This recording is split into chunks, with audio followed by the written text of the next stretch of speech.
Sa nakaraang video ay may binabalak si Wang Hul na isang magandang plano kung saan ang lahat ng nang-ambush sa kanila ay gagantihan nila. Kaya naman ay tinanong ni Wang Hul si Cadet 670, kung naniniwala ba ito sa mga salita ng Young Master ng Blade Clan na si Qian Yuchan. Napatanong naman ito kung ano ang ibig niyang sabihin dito. Sabi ni Wang Hul na sa tingin ba ng mga ito na talagang bibigyan sila ng Young Master ng Yellow Tag, sumagot naman ito na ang Young Master ay nangako sa kanila. Kung ganun, silang lahat ay binubuo ng 20, siguro naman ay 2 Yellow Tag ang ibibigay sa mga ito. Nagkagulo naman ang mga kasamahan nito, dahil ayon sa kanilang narinig sa Young Master, ay isa lamang ang nais nitong ibigay sa kanila, at mukhang hindi sila magkakasundo pag nagkataon. Kaya naman sinabi ni Wang Hul sa mga ito, na una ay napaglaruan sila ng Young Master. Napatanong naman ito na kung anong ibig sabihin nitong napaglaruan, sabi nito na sa tingin ba nila na ang Young Master, ay hindi nakita ang ganitong problema, kapag sila ay naglaban-laban ay magmumuka lamang itong mga pinaglaaruan niya sa kanyang mga kamay. Nagkakagulo naman na ang mga ito dahil sa mga narinig na paliwanag kay Wang Hul. Matapos makita ang sitwasyon ay tinanong niya sila, na kung ang pagsigaw na lang ba ang plano ng mga ito, dahil kung totoong nagagalit sila ay dapat na maghayganti ang mga ito, at iyon ang mga nangyari. Kaya naman ay inuulit ng cadet na ibaba nila ang kanilang mga wooden swords. Napatanong naman si Yampa kung anong ibig sabihin nito, na agad naman siyang sinagot ng cadet na hindi na nito magagamit sa kanila ang patungkol sa Yellow Tag para sumunod pa sa mga plano ng mga ito. Sabi naman dito ni Yampa, na mukhang naniwala sila sa magandang salita ni Yuhun sa kanila. Tinuwanan naman sila ni Heobong dahil sa hindi nila magawa ang makuha ang name tag ng instructor at ito ay dahil sa kakulangan nila ng lakas, at paano nila masasabi ang mga ganong bagay kung para silang mga weasel na mahilig mang-ambush ng iba kapag magkakasama. Nagalit naman dito si Hail Mayong, at sinasabi na sino siya para sabihan ito na kulang sa lakas, habang abala ito sa pagtakbo na parang daga at bahagang buntot. Tawang-tawa naman dito si Wang Hul, at base sa kanyang mga sinabi ay hindi naman ito tatakbo na parang daga sa sitwasyon niya ngayon, tama ba? At nagpalabas naman ito ng malakas na killing intent at sinabi na dahil wala silang intensyon na patakasin pa siya. Napapaisip naman si Hail Mayong na kung paano nauwi siya sa ganitong sitwasyon, at hindi ito ang oras para sa kanyang pride. Dahil dito ay napaisip ito na kung kailangan na ba niyang subukan ang tumakas, ngunit, kapag inabandonan niya ang kanyang mga kagrupo dito, ay ang makapasa sa ikatlong pagsusulit ay napaka-imposible na. Napapaisip naman si Yampa na kung hindi ito magtagumpay ngayon, ay mawawala na ito ng pagkakataon na pagsilbihan ang Young Master na Qian Yuchan. Kaya naman ay kailangan niyang ipagpatuloy na kumbansihin ang mga ito upang maiwasan ang malaking gulo. Kaya naman tinawag niya ang cadet na si Galion, sabi nito na mukhang hindi lang sila nagkakaintindihan, dahil ang sabi ng Young Master na si Qian Yuchan na gagawin ang mga itong personal na mga alalay, kaya naman ay kung bakit hindi sila maniwala sa sinabi sa kanila ng Young Master. Kaya naman tinanong siya nito pabalik na kung ang ibig sabihin ba nito ay bibigyan din sila ng Young Master ng 2 Yellow Tag. Dahil upang tanggapin ang lahat na 19 bilang kanyang mga alalay, ay kakailanganin nila ng 2 Yellow Tag. Bigla naman napaisip dito si Yampa, na ito pala ang dahilan kung bakit sila nagawang traitorin ng mga ito. Kaya naman ay ano na ang gagawin nito sa kanyang kinakaharap na sitwasyon, dahil kapag hindi niya nakumbinsi ang mga ito dito, ang misyon na ito ay mabibigo, ngunit hindi naman ito makagawa ng pangako sa mga ito ng siya lang. Sinabi naman nito sa kanila na paano kung ganito na lang ang gawin nila, personal itong lalapit kay Young Master Qian Yuchan, kung ganun ay makakakuha sila ng 2 Yellow Tag. At dahil sa nakakausap naman nito ang Young Master, ay hindi ito magiging kasinungalingan, pero syempre nakadepende pa din ito sa magiging desisyon ng Young Master kung tatanggapin niya o hindi. Sabi naman dito ng cadet na nakakaakit ang inaalok nito, ngunit ang tanong ay may kakayahan ba siya para kayanin iyon. Nagtataka naman ito sa sinasabi ng kadet patungkol sa kakayanin. Nang bigla namang nagsalita si Yuun, na ang sinasabi nito ay kung kakayanin niya ang atake nito. Agad naman itong nakaiwas sa ginawang iyon ni Yuun. At dahil sa inumpisahan na ng bida ang kaguluhan ay agad na ding sumugod si Hail Mayong sa ating bida, ngunit hinawakan lamang nito ang kanyang wooden sword, na maya-maya naman ay dinurog sa kanyang harapan. Sa nangyari ay nagtataka naman ito, dahil ito ang espada na pinapalibutan ng kanyang 7-star chi. Habang nag-iisip ay nakatikim naman ito ng isang atake mula sa kanyang tagiliran, na nagresulta sa pagkakatalsik nito ng malayo. Nang makarecover naman ito sa kanyang pagkakatalsik ay tinignan niya ito, sabi naman dito ni Baekgi, na siya ang kanyang makakalaban. Namilipit naman ito sa natamong pinsala sa kanyang katawan, at mukhang nadurog ang kanyang mga buto sa tagiliran. Bigla naman itong napaisip habang tinitignan ang nangyayari sa paligid. Nakitang-kita na nasa hindi sila magandang kalagayan, pero ang pagtakas ay hindi ang pinakamagandang gawin. Dahil sa takot naman ng mga kagrupo ni Hail Mayong at Yampa, ay nagsisitakbuhan na ito at nag-uunahan na makatakas. Napaisip naman dito si Yampa na walang pag-asa na makayanan nila ang malahalimaw na pangkat ni Yuun. Kailangan niyang gamitin ang pagkakataon habang inaatake nila si Hail Mayong upang tumakas. Sinigawan naman ni Hail Mayong ang kanyang mga papatakas na mga kagrupo kung ano ang ginagawa ng mga ito at bakit sila nagsisitakbuhan palayo. Sinabihan naman siya ni Baekgi na huwag itong tumingin sa iba at sa kanya lang, at agad niya itong pinatikim ng paulit-ulit na pag-atake gamit ang kanyang kakayahan sa pagsipa. Sabi naman ni Wang Hul na tingin nito ay ito na ang pagkakataon para sa kanila para makabawi. Pagkarinig naman nito ay ang lahat ng kanilang mga kagrupo ay nagpalabas ng malalakas na killing intent. Maya-maya pa ay agad nang nagsisugod ang mga ito, lahat ng hamarang sa kanila ay inaabot ng kanilang malalakas na pag-atake, sa nakikita naman ni Yampa ay takot na ito. Sa labanan naman sa pagitan ni Baekgi at Hail Mayong, ay nagawang makapasok ang atake nito sa katawan ng hanggal na Hail Mayong, sa lakas ay kitang-kita na labis itong nasaktan.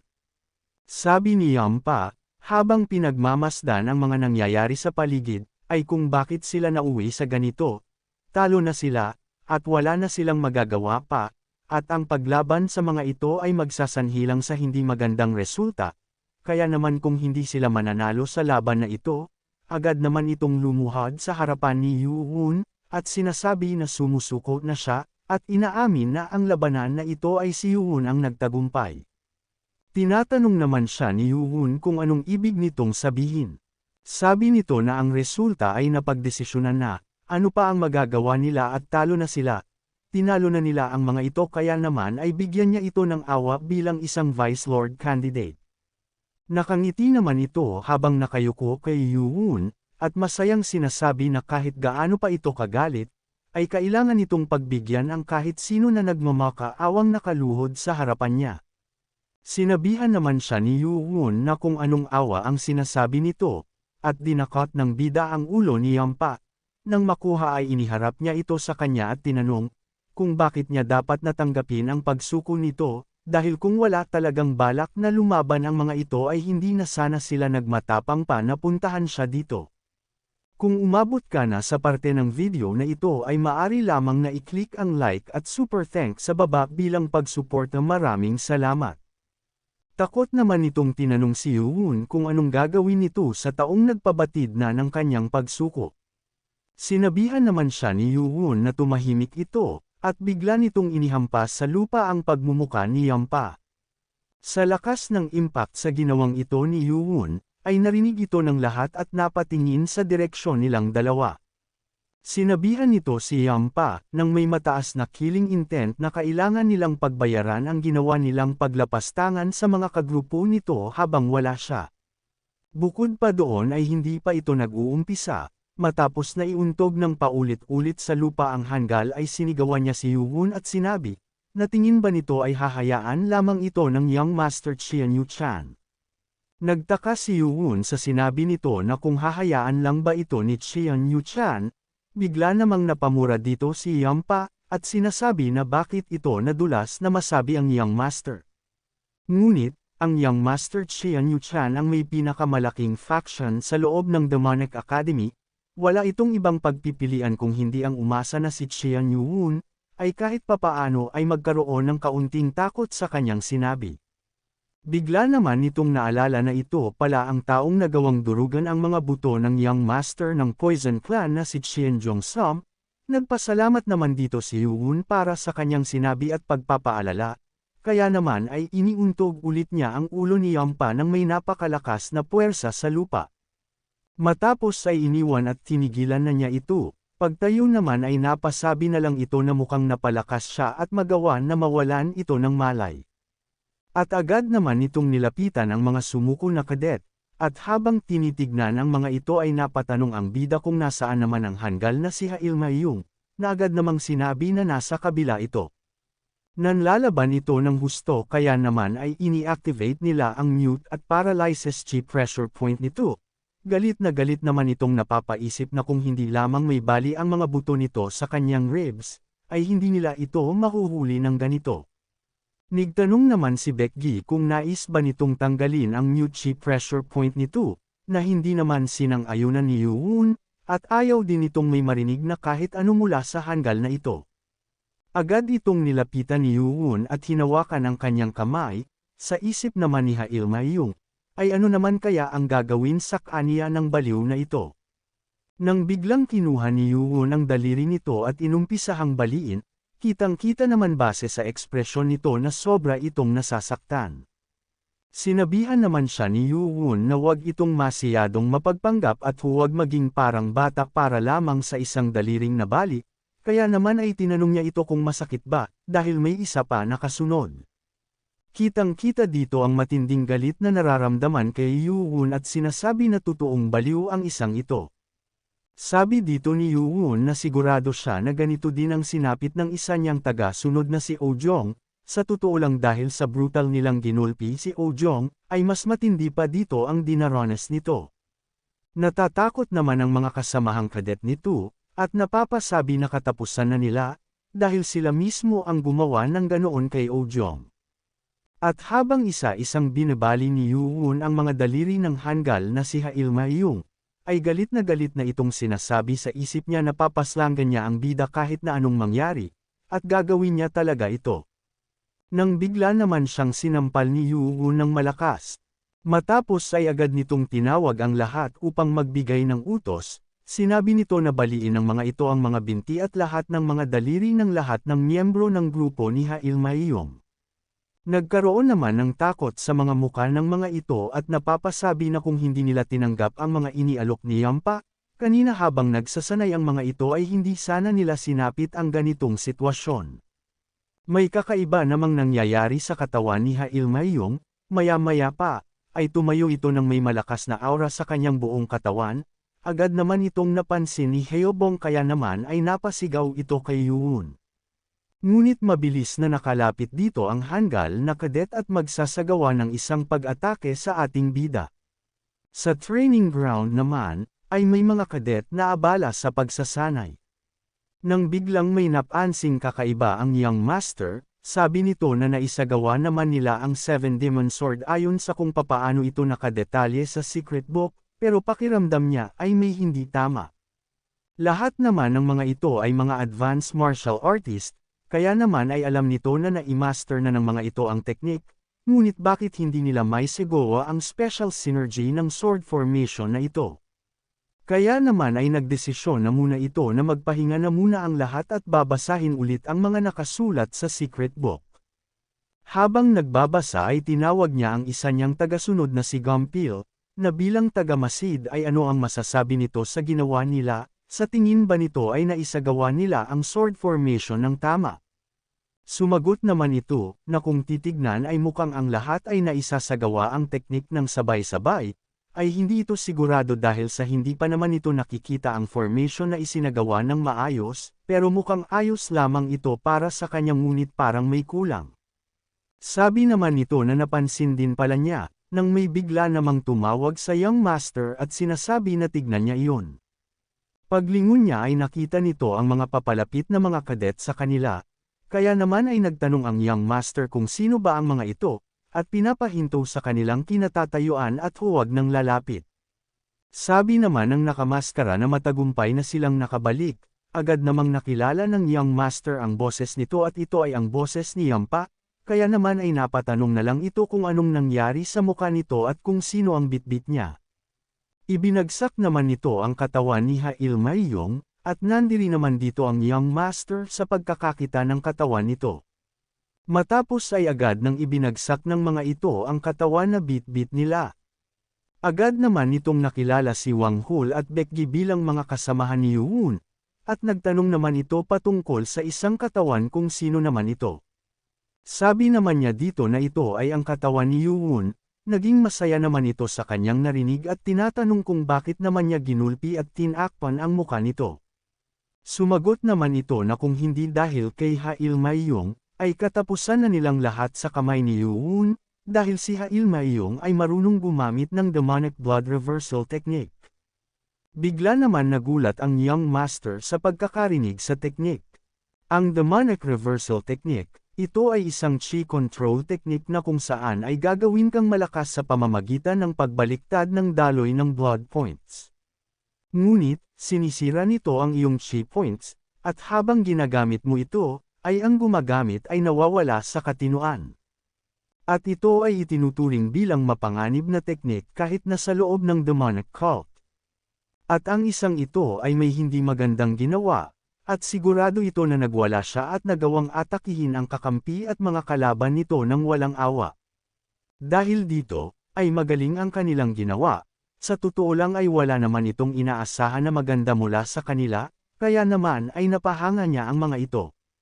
At bago nila ito dalhin sa infirmary ay may gusto muna itong gawin sa katawan ni Yuun.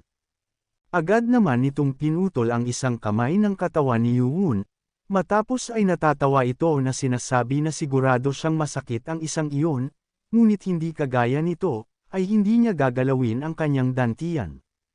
Napasabi naman dito ang isang kadet na basta-basta lamang nitong hinati ang kamay ng kung sino dahil sa basura ito sa kanyang paningin, at ibang klase ang young master na ito, dahil napakawalang awa nito. Matapos ay binuksan nito ang saklab sa ulo ng katawan ni Yuun, ngunit nang makita niya ang muka nito ay nagulat siya, dahil ito ay ang katawan ng tunay na Yampa. Bigla naman itong napalingon sa nakatikip ang muka, ngunit paglingon nito ay may kamao na ang patungo sa kanyang muka, na agad na tumama at hindi na nagawang makaiwas, dahil sa tindi ng puwersa na ginamit sa suntok na iyon ay napatalsik ang young master. Sa nangyari ay agad na sumugod ang mga miyembro ng young master, ngunit pinigilan naman ito ni Wang Hul, gamit ang isang suntok, sa lakas ay napalayo naman ito sa kanyang kinatatayuan. Nagtataka naman ang isang kadet na ito, agad naman na inutusan ni Wang Hul ang lahat na magsibangan na, sabi naman ng isa na masiyadong mabilis ang nangyari dahil akala niya ay matagal-tagal pa silang maihiga, at ang lahat ay nangyari ayon sa plano. Nagalit naman dito ang isang group leader na kaanib ng young master, at ito ay si OJ Lan, na mula sa Crimson Clan, sa pangluloko nilang ginawa, napatingin naman ito sa pinagtalsikan ng young master, at napapatanong kung napabagsak lang ba ito gamit ang isang atake sa kanya. Bigla naman itong napatingin sa ibang mga kadet na dumating at napapaisip, na sa tingin nito ay ang Group 12 ang nagdala sa mga ito dito. Kaya naman nagalit din dito ang isa pang group leader na kaanib din ng young master, na si Jin Yu, mula sa Destructive Clan dahil sa pagtatrader ng mga ito sa kanilang young master. Natatawa naman si Yuun habang nag-aalis ng takip sa muka, at sinasabi na hindi ito makapaniwala na mayroon silang tiwala na magagawa ni Yampa ang nais ng mga ito. Matapos maalis ang takip sa muka nito ay sinabi niya na mukhang hindi na nito pa kailangan na magtago pa. Nagulat naman sila sa pagkakakita ng harap-harapan dahil ito ay si Xian Yuun. Kaya naman kung gusto mo na masubaybayan ang ating kwento ay i-open mo lang ang notification bell pagkatapos mo na mag-subscribe.